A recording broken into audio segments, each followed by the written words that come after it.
Good afternoon, ladies and gentlemen. Welcome to our discussion about Europe security at the crossroads. And indeed, the debate about Europe security is evolving in real time. Just a couple of hours ago, the German Chancellor, Friedrich Merz, made an official proposal for a special accession framework for Ukraine.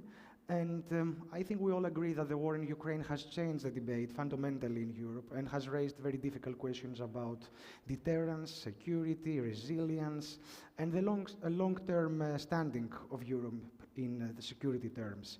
Fortunately for us, we have an all-star panel today with speakers across Europe and the transatlantic community. And I will start with a speaker that does not need does not need any presentation.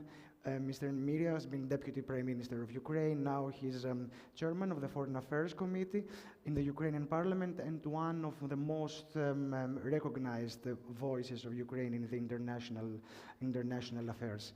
Mr. Nemyria, we see that, of course, there is still ongoing and increasing security and defense support from Europe. We see defense and drone initiatives. At the same time, we see also proposals like the one of Chancellor Merz that make the accession of Ukraine in the EU look like as something very far away, and the full membership at least. So from Kiev's perspective, does Europe is Europe on the right track, or there is still a very big gap between rhetoric and actual things? Thank you for your question. It's always a temptation to say yes and no, but I believe in this particular case, unless we recognize something much more important than answering a straightforward question, there is a gap between the rhetoric and the reality on the ground. I think we should have a courage to ask ourselves a more significant question here. And I believe the more difficult question is to answer is to try to see the war, as it's called in Ukraine, as a war in Europe. So this is a major paradigm shift, because as long as the narrative is going to be there is a Europe, there is a war in Ukraine, Ukraine spends its blood, Europe is spending its money to help Ukraine. So this is the current narrative. And Europe needs some breathing space to strengthen its defense readiness, both in terms of the material, the institutional readiness, and the political societal readiness, as General Nick Carter just shared with us his view, and I agree. So, and unless this happens, the recognition that the war in Ukraine is war in Europe, I think we would be still in the next year or in the 2 years try to answer this question. Yesterday morning, Franz Timmermans said, and something which I believe indicative. He said, at least for the next 2 generations, Russia is going to be a threat, both in terms of its continuing aggression or because it's going to be unstable. And therefore, he said, Russian-Ukrainian border is going to be, for at least next 2 generations, the Europe's security border. Not Europe's political border, not Europe's economic border, Europe's security border. So this is kind of introductory remark that requires some much deeper thinking that I think we are currently at. But then, speaking about the war and the European integration at the time of war, I believe this is the first and probably the last case when Europe, never before and hopefully never after, would negotiate the membership of the country which is currently at war, of the scale. So, and every war, as particularly this war, has as a coin 2 sides. The war as a catalyst, and we discussed yesterday and today primarily the technological part of this catalytic speeding up developments in technology and its application at the battlefield. And then the other part of this coin is war as a litmus test. And then if we took a view of the war as a litmus test, then we clearly, and I think that's a consensus almost here, that neither Europe nor globally, international community went through this test satisfactory. Speaking about UN, speaking about the EU, speaking about the NATO. So this is the important part of moving forward. Then the point I would like to end answering your question in this introductory remark, that Ukraine is not just asking for assistance. Ukraine has all capabilities to provide assistance to those countries who are lacking capabilities, both in terms of the technology, and what is even more important, if you think further, in terms of the mindset or ecosystem or the way of thinking how to apply this technology on the battlefield on the most efficient way. I would like to highlight this figure and give you two parameters. Currently, Ukraine possesses more battle-hardened and battle-ready brigades than all EU member states together. And those brigades are placed on the battlefield line of more than 1,200 kilometers. So this is the scale we are dealing with. And I believe this is the high time also to take, not in terms of the next 3-5 years, 2029, 2030, those parameters were frequently mentioned by some German or some other defense ministers, foreign intelligence of this country, that we need this time to be ready.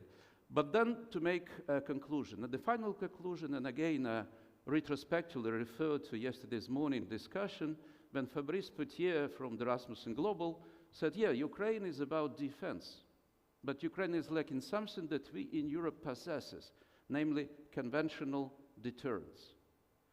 And I believe in this statement, we see a kind of a wall between Ukraine and Europe on the other hand, and then a wall between defense and deterrence. Deterrence is something that prevents the war, if it's credible, but defense is something that has a sense of urgency and ability to defend itself if the attack is imminent. And I believe this is a mistake. This is a mistake to look at the situation like that. Because Ukraine, if you do not look and continue not to look at Ukraine as a factor of deterrence against Russia or any other threat, and just give it a niche of defending Europe or be Europe's security border, you're basically self-defeating yourself. But for deterrence to be effective, strong, it requires not just defensive elements of it. It requires offensive elements. And I again agree with, we just heard General Carter was speaking about this, what the kind of offensive capabilities that Ukraine needs and which benefits Europe if we still continue to divide Ukraine from Europe. It's a long-range drones, it's a long-range missiles, and its ability to integrate in the strategy that has some clear political goals. What does it mean, definition of the victory for Ukraine or definition of the defeat for Russia? Thank you. Thank you. I would like now to welcome Paul Glastris, Editor-in-Chief of the Washington Monthly, and has been also advisor to previously to the US President, bringing not only the transatlantic perspective, but also a unique experience both in policy making and policy analysis in Washington. So Mr. Glastris, from the Washington's perspective, which is not always very clear to us in this side of the Atlantic, this side of the world, does Washington see, after the last 2-3 years, Europe as a more serious defense actor, or the prevailing opinion is still that Europe lacks the strategic urgency to act with leadership in security issues? Washington doesn't pay a lot of attention outside of the United States, right? The American people don't pay a lot of attention. They're very inner focused. That said, I think there is growing awareness of Europe's desire for strategic autonomy. People who pay attention understand much of the elements that General Carter was talking about. But there isn't obviously one Washington, nor is there one United States. And one thing I want to point out is presidents since Eisenhower, just about every president has been telling Europe, we need you to spend more on defense. That is not new to Donald Trump. What is new to Donald Trump is not seeing NATO and NATO allies as advantageous to the United States, and literally threatening to pull support, and in fact pulling support from Ukraine. This is very new, and I think you have to see it as very temporary. Even when he was reelected in November of 2024, the vast majority of Americans supported Ukraine and thought Russia was the adversary. The vast majority of Americans supported NATO. The vast majority of Americans supported American engagement and leadership in the world. That has grown, not declined, since Trump's reelection. The American public didn't vote for Trump because they want to disengage from Ukraine or disengage from NATO. They voted for Trump, those who did, because they were in the bottom 60% of the country's economic scale, and they have felt put upon and aggrieved and pressured, and Donald Trump promised policies to help them. That has not happened. In fact, things have gotten worse, and we now have, with Donald Trump, having levels of approval lower at this point in his presidency than any president on record. So Democrats have won now every significant election in the last year. Democrats are going to almost surely take one House of Congress. If Trump can't turn his numbers around, they will probably also win in 2028. So it's important, I'm giving you all this because it's important to understand that though this entire conference has been somewhat built around the assumption of American disengagement from Europe, I think important in the planning for Europe and for Ukraine is the recognition that that is a temporary breach, and it's and the old will not come back, but whatever we plan for, especially with Ukraine, you have to expect a re-engagement of the United States in some way. Thank you. Buzar Osmani has been Deputy Prime Minister of North Macedonia, Minister of Foreign Affairs, has held the leadership roles in the OSCE, and has worked extensively in regional security and multilateral integration in our region. So, Mr. Osmani, I would like to ask you, what kind of lessons should Europe draw from the Western Balkan experience when it comes to long-term security efforts? Thank you, Konstantinos. First, I agree with the title that Russian aggression against Ukraine was not just a war. It was, in a way, a psychological rupture for Europe. And during my tenure, both as a foreign minister or chair in office of the OSCE, I witnessed different conclusions and assessments, but one conclusion remained unchanged, and that is that the old security architecture of Europe has been disrupted or is broken. And whether it likes it or not, Europe needs to build its own security architecture. And I'm not implying outside the transatlantic alliance, but its own architecture within the transatlantic alliance. First, I think Europe needs to complete its enlargement project because it needs to fill its gaps, particularly Western Balkans, which is its soft underbelly. Second, Europe needs to rush in meeting the NATO 5% target even prior to 2035. Europe needs to get a stronger hard power. not only in conventional defense and deterrence, but also kinetic power, remote assistance, rapid intervention, so we don't see a situation as it was 4 years ago in Ukraine. Another challenge for Europe's security, I think, is building resilience against hybrid intervention and influence.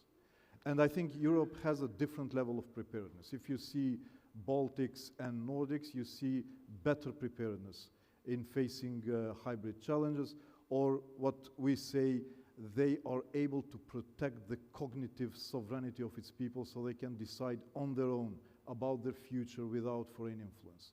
You have a huge challenge now in Germany and France, but vulnerable are eastern and southeastern part of Europe. And it's interesting, the case of Georgia, for instance, which some years ago was the most adamant pro-Western country, and now through years of hybrid intervention and operations, today we are not talking about protecting Georgia from Russia, but protecting Georgian citizens from its own government. And in Western Balkans, almost most of the countries have potential to become a new Georgia. Serbia leading in its course, but was tragically my country, North Macedonia. And I'm saying tragically because just 2 years ago, we were the star of the region. We joined NATO just prior to Russian aggression against Ukraine. We accelerated the EU path, reconciled with our neighbors, and we built a multi-ethnic architecture of its kind that became a functional multi-ethnic democracy. And all of a sudden, within 2 years, North Macedonia entered Viktor Orban's orbit, and together with him, Putin's orbit, and challenged the 3 pillars of its Euro-Atlantic orientation. Ohrid peace agreement, Prespa agreement with Greece, and the treaty on good neighborliness with Bulgaria. And if you allow me just to say a few words on each. So Ohrid peace agreement was the very multi-ethnic architecture of the country. It was a peace treaty between the 2 largest communities, ethnic Macedonians and Albanians, at a historical crossroad, that we will build a unitary state, but with the model of consociative democracy of Aaron Liebhardt, something like South Tyrol in Italy, where power sharing, language equality, equitable representation, double majority in parliament, EU perspective would be the essence of this architecture. And just yesterday or 2 days ago, you could see thousands of Albanian students protesting in Skopje because government decided to circumvent constitution and the language law and not allow them to pass the bar exam in their mother tongue, or instrumentalizing constitutional court to annul the key pillars of these architectures. And in Balkans, you have 2 models for solving ethnic issues. It's either Dayton, which more deals with territorial solution to ethnic problems, or Ohrid peace agreement, which includes integration and decentralization as a model. You annul one, there's no vacuum in it. You automatically, the pendulum would go toward Dayton. Second challenge is Prespa agreement, and I'm not saying because I'm in Athens, that was not per se a peace agreement, but it underpinned the stability and Euro-Atlantic orientation of the country. And in the last 2 years, the government is creating an illusion that they could bring the old name by challenging an important partner such as Greece. And third, good neighborly treaty with Bulgaria, and the refusal to do the constitutional changes which will unblock the EU negotiation process for North Macedonia, while creating an important asymmetry within the country, a social disruption, given that part of the population is eligible to getting Bulgarian passports, and more than 200,000 have already entered EU in this way, while the others are not eligible to this, and this create an unsustainability which certainly will cause problems for the future. So North Macedonia needs support and needs to accelerate in the process, but particularly sending the message to the government that the 3 pillars that underpin Euro-Atlantic story of North Macedonia must be protected. Thank you, and I will keep the word preparedness. Moving to Mimi Kondelli. former defense minister of Albania, former vice president of the NATO Parliamentary Assembly, is one of the strongest voices from countries of the Southeast Europe on NATO cooperation and regional security. Ms. Kondelli, I would like to ask you, since we're talking about preparedness, has the war in Ukraine changed fundamentally the perception of NATO regarding preparedness and deterrence, especially when it comes to countries of the Balkans or Southeast Europe?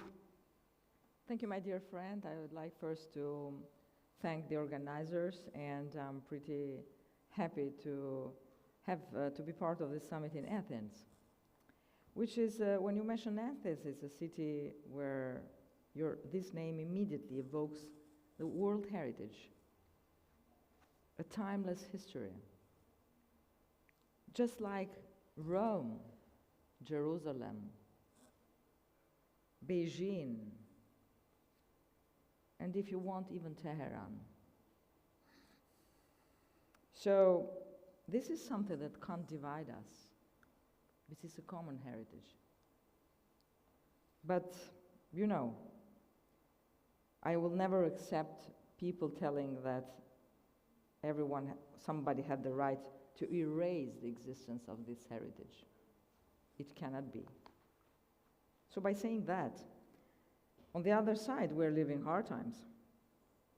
And as you mentioned, I used to be Minister of Defense of Albania for 4 years, and during 2004, I still can easily remember a NATO-Russia section without fully understanding at that time that Russia was preparing an unprovoked aggression, which happened by annexating Crimea and fightings in Donbass, and it was 2014. So, first of all, we didn't learn, or at least we didn't we underestimated the lesson that was given, as my colleague Osmani Wright said, what has gone wrong in Georgia. Georgia, hundreds of their men lost their lives in Afghanistan. Who cares? We were pushing Georgia in doing things. And then we faced this news coming from Crimea. Even the American intelligence were telling us November 1 year before that the Russians were preparing this invasion. What we were doing, I was part of, so I can easily tell you my story, my truth. We were just preparing papers on strategies, and that's it. So let's jump to the answer of what you're questioning me. Yes, of course. Yes, of course. NATO have changed the approach. It was a must. But what's next? Well, I think that the important thing that the NATO members should do is building trust between each other first, which we don't have. And if you allow me, I will tell you a little experience. Now it's not a secret. It used to be a secret some years ago. We in Albania do have a very strong military intelligence service. And we understood at a certain moment that something was going wrong in Belgium and in Brussels in particular. So we announced these threats to our Belgian colleagues. And some stupid guy came out saying, the military intelligence from Albania, you're kidding, come on. What the hell they can know? And then a blast came out in the middle of the airport, and people died. because of the lack of trust. Small countries can do big things. One of the most famous names in this country is called Archimedes, with his famous theory. Give me a dot to stand a lever, and I can move the world. So even a small country like Albania can be a dot, where each of the big countries and the big names, by using a lever, can move the world to the right direction, to a more democratic one. Second,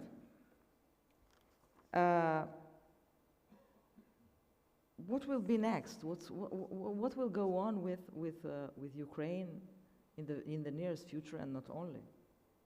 Well, I think I'm brave enough to say that we lost Crimea forever.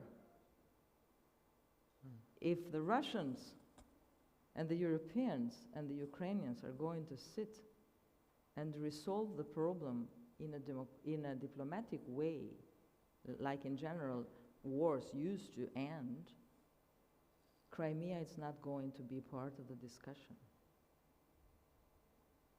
And that's a big issue. I don't know about Donbass. I'm no one here to say more than that.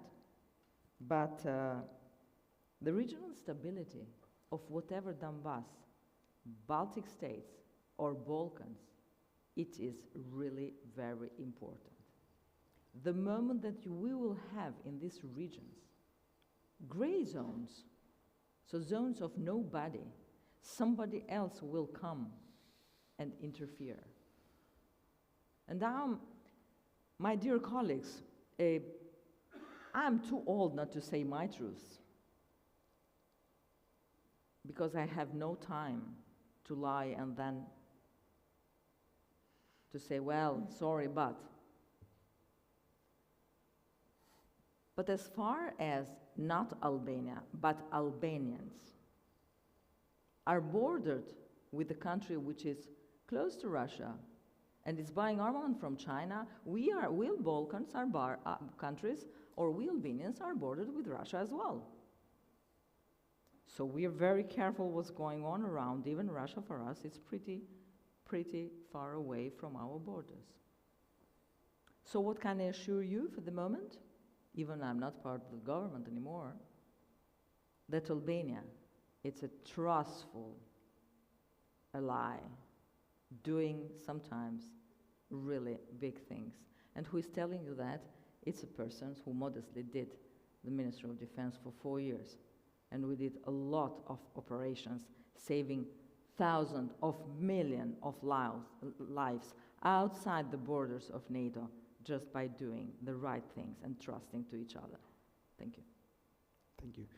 Last but not least, Anna Berzel, former Deputy Prime Minister of Romania, former Minister of Justice, bringing immense experience both from the government and regional insights about the realities from Europe, from NATO's also eastern flank. And that is exactly my question. Has the war in Ukraine changed the perceptions of NATO for the eastern flank of the alliance? And at the same time, what should the Western Europe see differently when it comes to the realities on ground for countries being almost in the front line? Firstly, please allow me to thank the organizers, Basil and his amazing team, for putting together this amazing defense summit. Allow me to thank you, Konstantinos, for putting together this great panel that I'm honored to be part of. So, to answer to your question, I think that among several things, this war has ended the illusion that security in Europe is divisible, and has reminded us of a simple truth, that security on the eastern flank is indivisible from the security of all Europe. And the more clearly this is understood in the Western capitals, the stronger and, quite frankly, safer our alliance will be. This war, as well, reaffirmed the fundamental principle. Europe's security is only as strong as its exposed borders. So if I can ask how many of you, and I'm asking in a very constructive, polite way, but how many of you, or how many people from Europe, for example, knows that my country, Romania, is defending the external border of EU, is the second largest border of the EU, more than 1,200 kilometers, and we are defending it very, very well and very safe. And that's leaving alone the border with Ukraine, which now it's a conflict. So what I'm trying to say is that when the borders hold, when Romania, Poland, the Baltic states, and all the other frontline nations are protected and supported, Europe stands firm. And I believe that is the mindset that this moment demands. And it is the mindset that will define and will live as a legacy as well our collective security for years to come. So for us, if I have to say very directly and very frankly, the war is not an abstract geopolitical crisis, but a direct strategic reality. And the Black Sea, if you allow me to speak a little bit more about the Black Sea, I think the Black Sea must also receive the strategic attention it deserves, because for too long, in my opinion, the Black Sea was treated as a peripheral area. Oh, it's Black Sea is somewhere up there. Well, guess what? We are not. The Black Sea is not peripheral, okay? It is central to the security of Europe, the security of the Danube, the security of the energy routes, the security of the grain exports, as we saw, and the security of NATO's southeastern flanks. So I think that if we want a Europe, so if Europe wants to be geopolitically serious, because we've been talking today and yesterday about this, well, it must think in terms of strategic regions, because the Baltic Sea, the Black Sea, the Adriatic, the Eastern Mediterranean, the Western Balkans, all of those are not separate files and should not be treated as separate files in Brussels, for example. They are connected areas in a wider context over Europe's security environment. So from our point of view, this is why my country, for example, but all our countries from the region has consistently argued that Eastern flank must be approached as a whole, from the Baltic to the Black Sea, and security cannot be uneven. So allow me a few minutes to just share with you some lessons. One, the front line does not have the luxury of strategic distance. This is incredibly important, and it has to be understood very clearly, because the risks we are facing are not abstract. They are visible on our border, from our borders, and when a major threat and a major war unfolds next to the door, guess what? The difference between a posture of reassurance and a posture of defense is not semantic, it is existential. So forward presence, rapid reinforcement, integrated planning are essential. They are not optional and should not be treated this way. Second, security today extends far beyond traditional military threats. And we've been talking today and yesterday about the exposed hybrid aggression, disinformation, and all those. So those tools are used deliberately and systematically, and they are part of the same conflict. And they require the same level of seriousness as conventional threats. Third, defending the eastern flank is not a regional responsibility. And I can't stress enough that it is a collective one. When the front line are stable and resilient, as I said earlier, the entire Euro-Atlantic community is safer. So what are we asking from our region? What are we asking our partners from the West? What we are asking is not sympathy, okay, but strategic clarity. To see the region as it is, to understand the risks we manage daily, and to align resources and decisions within that reality. Fourth, the high cost of strategic hesitation, I call it, because for years, Eastern European warnings regarding the Kremlin's revisionist ambitions were often dismissed as historical anxiety. And I can give you just one example, if you allow me, because I share what my friend from Albania was saying.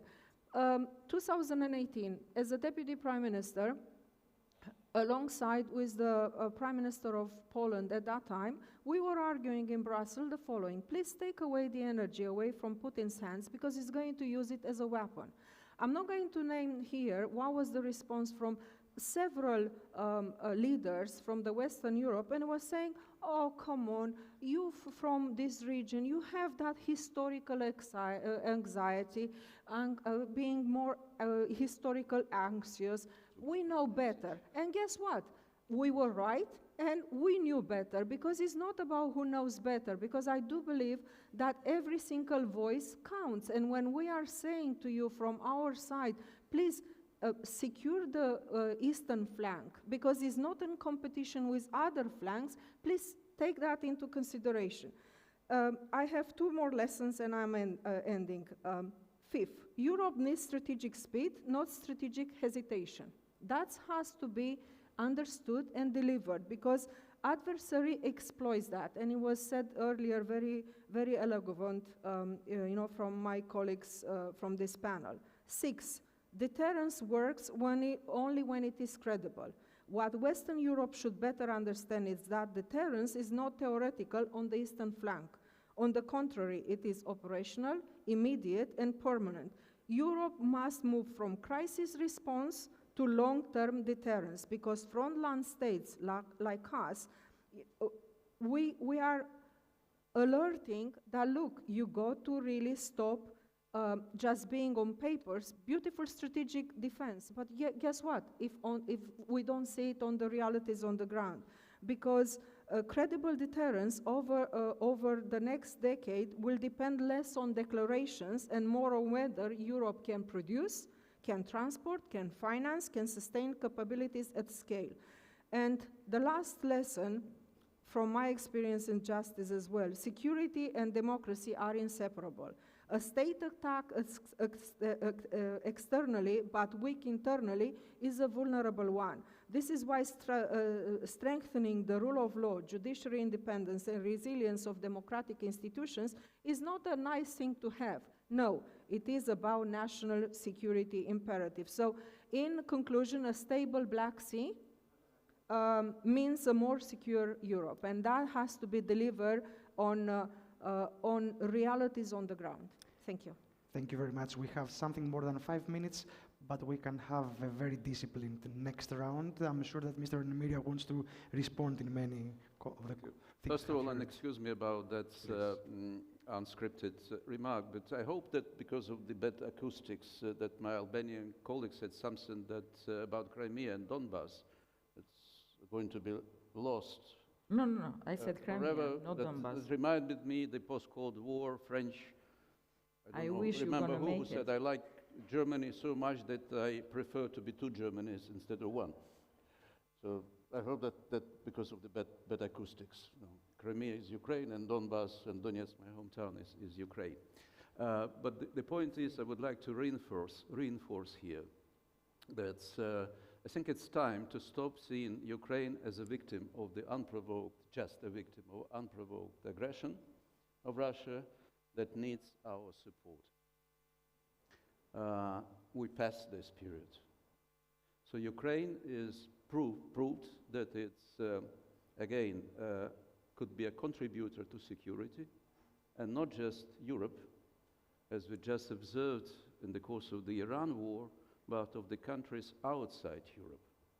While Europe as such was not visible as an actor during this war, at least up to this moment, Ukraine was very quick and efficient to providing some capabilities that the Gulf countries needed on a timely basis.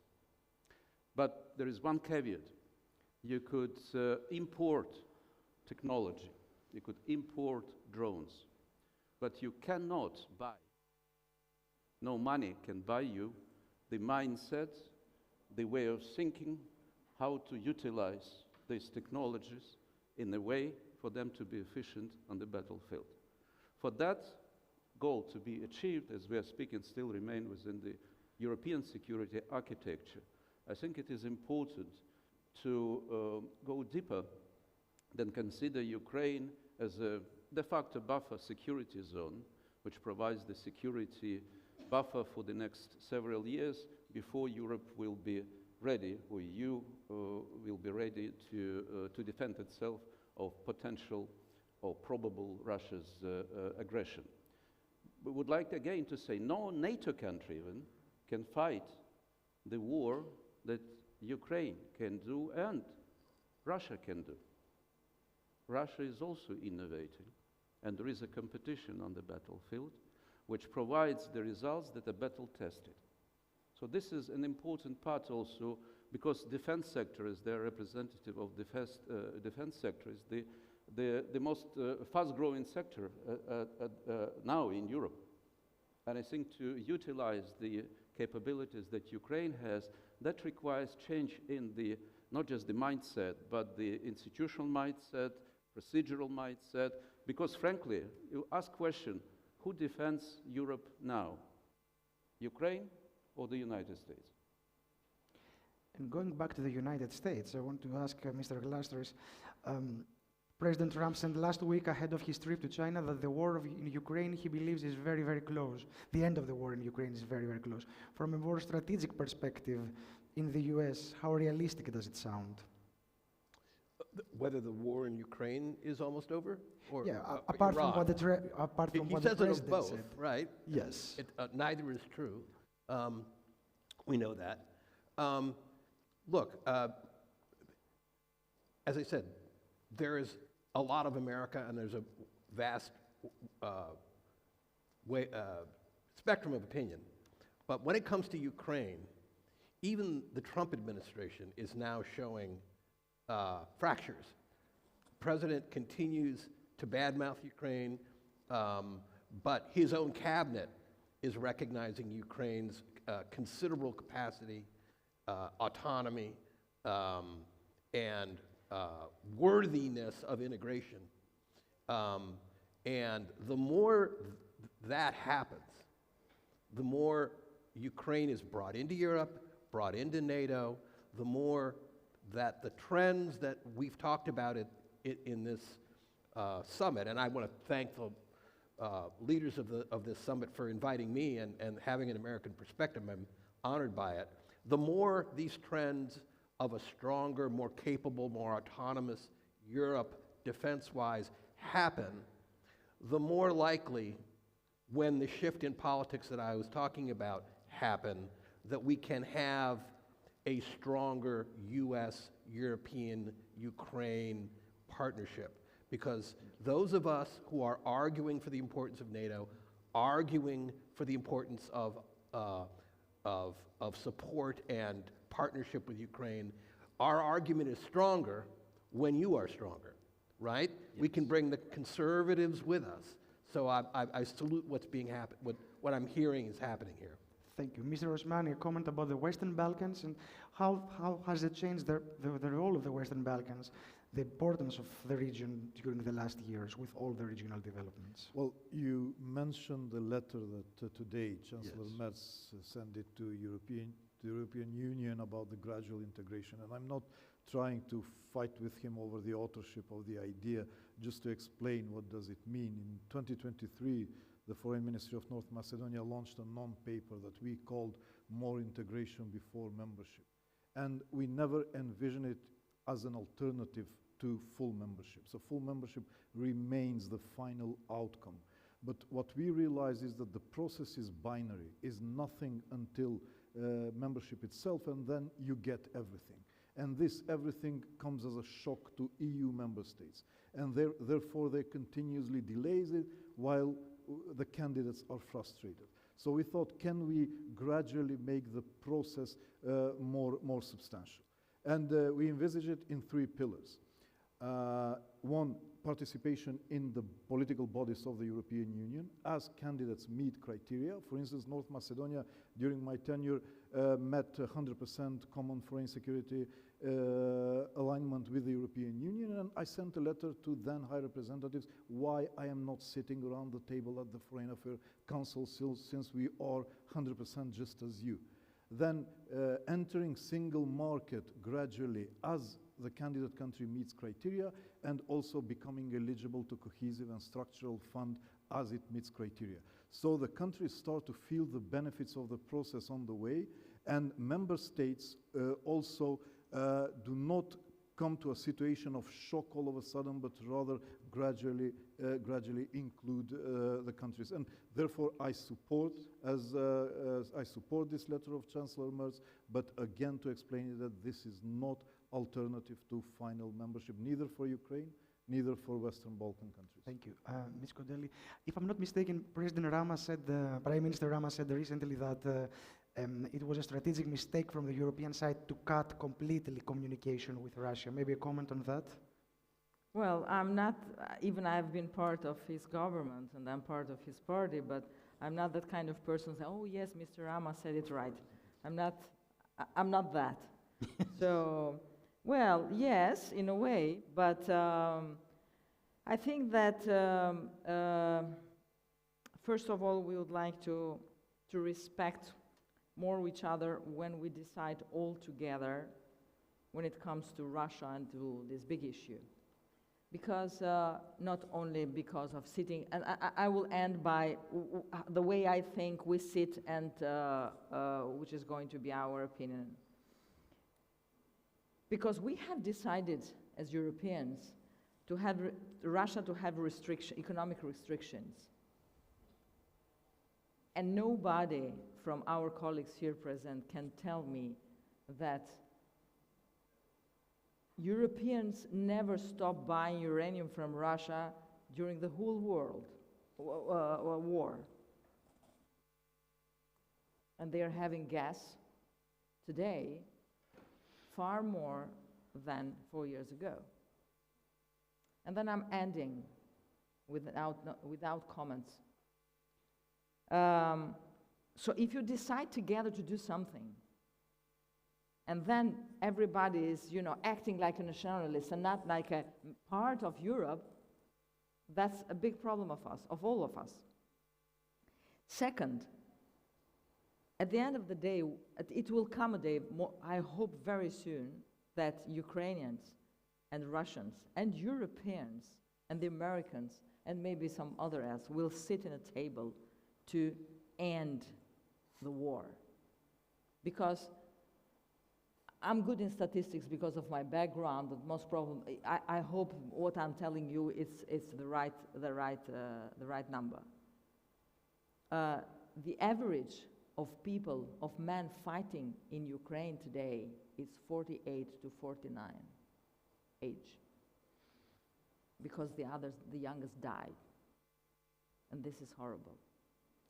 So at a certain point, we have to stop. And another thing, when it comes to Crimea and Donbass, I'm not telling what I did for my Ukrainian colleagues. It's not the case at all. But I hope it's going to be a win-win situation. But the problem of Russia, it's not that it's very weak today, or Putin is weak. His allies and his alliances are still strong. So we have to take it in consideration. Thank you. Last but not least, again, a very quick remark on, is actually the eastern flank prepared for a prolonged period of instability, something that we don't wish, of course? Well, certainly we are more aware. Europe, I think, is more aware, and I was trying to make the case why eastern flank and the whole Black Sea region is of a strategic importance, and it should be allowed and given the resources, not just on papers, but on the deliverable. So we are more aware, but awareness doesn't mean to be prepared. And yes, people can be all upset about why President Trump is saying, look, you've got to meet your promises, on the defense budget. So why did you pledge as leaders of certain countries that you will spend 2%, and that was just on papers and you don't deliver that? Because look, I am one of those people who has the courage to tell the realities. I was working among the best administration I ever worked as a deputy prime minister and minister of justice was with the first Trump administration. I was talking earlier about energy, because energy is a security matter, okay? Energy, it's security not just of our region, as has been proven. Guess what? President Trump supported Romania to actually unblock the nuclear power plants in Cernavodă, okay? To allow to build 2 other reactors and to have that energy security. Guess what? On the Nord Stream 2, it was supporting us. And then Biden administration came and it was saying, oh, you know what? Nord Stream 2 is quite okay, until Ukrainian invasion came, and that was undone. So what I'm trying to say is that Europe is not just about being aware, but being prepared, but prepared on the deliverable. And I go to the point I was making earlier about building the trust. It's not just building the trust, but respect of each voice. Doesn't matter where that voice is coming. If it's a good argument and a credible argument, you need to give that. Because to end, is Europe more prepared than when? Than 2020? Probably a little bit. But is it on a long term? No. Because being prepared means more than, and is not measured in statements. Is measured on the deliverables on the ground. Thank you. Thank you very much. It was an all-star panel, as we said in the beginning. Thank you. Thank you. Ευχαριστώ. Παρακαλώ.